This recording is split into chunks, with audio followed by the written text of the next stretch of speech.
Is California a lien or a deed state? We're going to cover that in this video.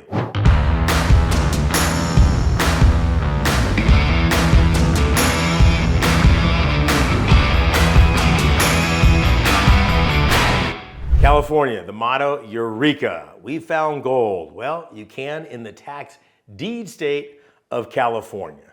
Okay, in this state, we're going to talk about all the benefits here. First of all, you've got a huge state, large county, and lots of property. The nice thing about it is the expensive real estate in California could be just a little less expensive if you take advantage of the tax deed situation. And I'm going to show you how in this video, so stick around to the very end. Now let's talk about the state of California. There are 58 counties throughout California. These are large counties because, believe it or not, if you're not from California, there's a large part of California that's really nobody's there.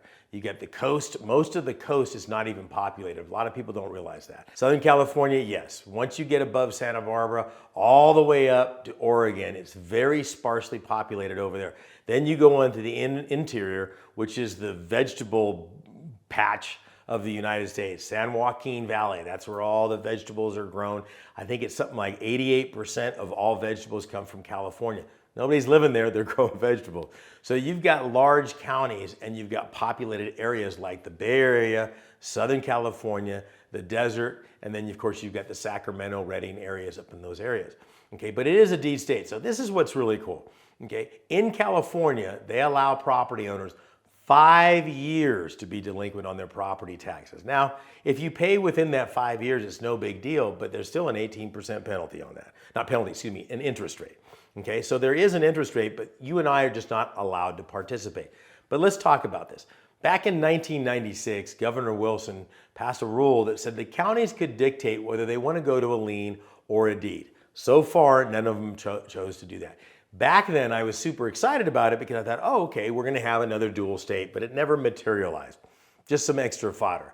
Now, I do believe Orange County, when they filed bankruptcy back in 1998, one of the ways they got out of bankruptcy real quickly is to supplement what they had a different, it's called a supplemental sale to get them out. Now, that's a very key word we use, supplemental sale, number one. Number two, get them out of bankruptcy.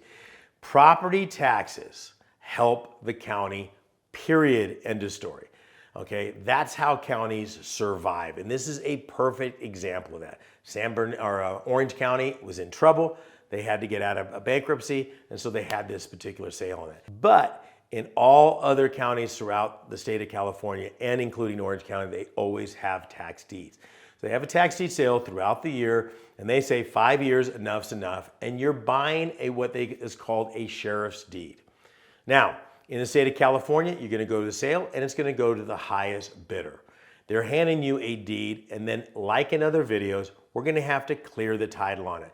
But they have a really interesting rule in California. California has got the best CYA rule of any place I've ever seen. CYA stands for cover your ass.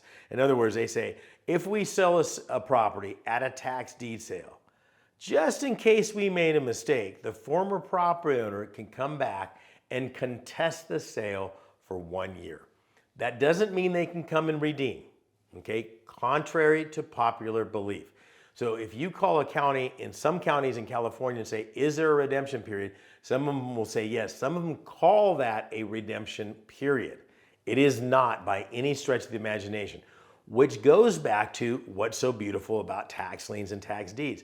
See, these counties know what they do. They don't understand the rest of the country has what they call a true redemption period, which gives the property owner time to come in and redeem.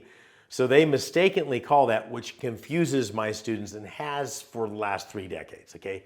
It's not a redemption period.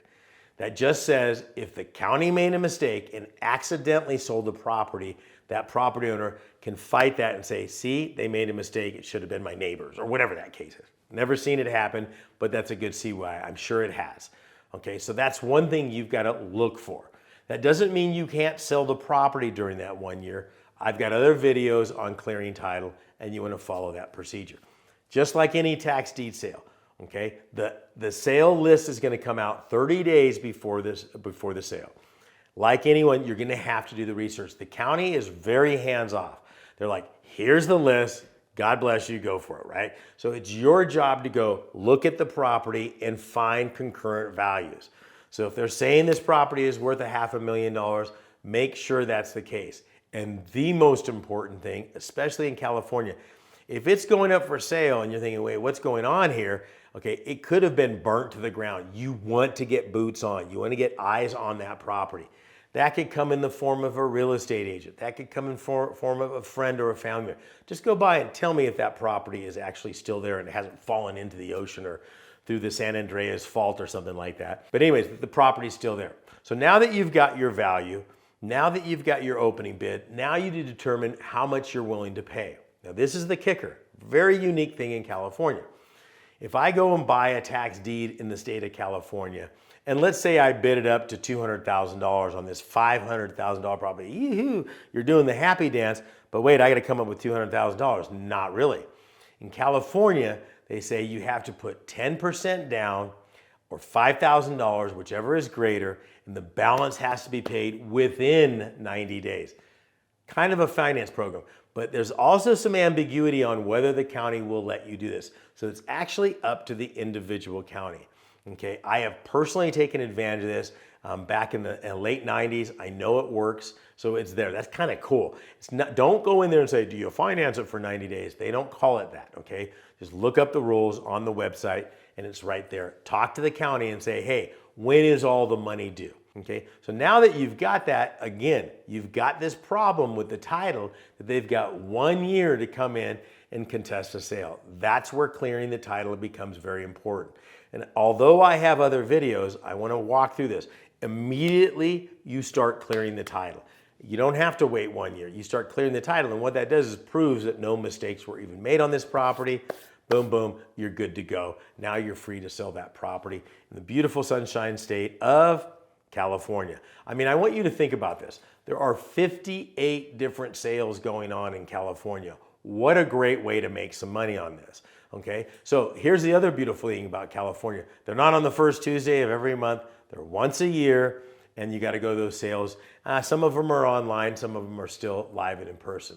Now, the last thing I want to talk about California is what I call supplemental sales. So they're allowed to do one extra sale every year. It does not follow any of the conforming deals on the regular sales. They don't have to sell it at the opening bid.